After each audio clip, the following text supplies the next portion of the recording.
আজকের দুপুরের মেনুতে কি ছিল অ্যান্ড কি দিয়ে আমি খাওয়া দাওয়া করেছি সেটাই হচ্ছে আপনাদের সাথে শেয়ার করব। তো ফার্স্টে নিয়ে নিয়েছি হচ্ছে ঢ্যাঁড়স ভাজি, অ্যান্ড ঢ্যাঁড়স ভাজির তরকারি সব কিছুই আমার ভালো লাগে, ভাজি হোক, সেদ্ধ হোক অ্যান্ড ঝোল হোক।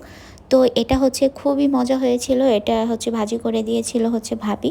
এখন ভিডিও এডিট করতে গিয়ে হচ্ছে আবার আমার খাইতে মন চাচ্ছে, তো কি করা, উপায় নাই। তো তারপরে হচ্ছে ঢ্যাঁড়স দিয়ে খাওয়া শেষ করে এখানে নিয়ে নিয়েছিলাম মিষ্টি কুমড়া। এটা হচ্ছে একটা জলের তরকারি, মিষ্টি কুমড়াটা রান্না করা হয়েছিল হচ্ছে নোনা মাছ দিয়ে। মিষ্টি কুমড়াও বরাবরই আমার খুবই পছন্দ, যদি হচ্ছে এটা নোনা মাছ অথবা ইলিশ মাছ দিয়ে রান্না করা হয় তাহলে তো খুবই ফ্লেভারফুল হয়, খাইতেও খুব মজা হয়। তো আজও খুব মজা হয়েছিল অন্যান্য দিনের মতো।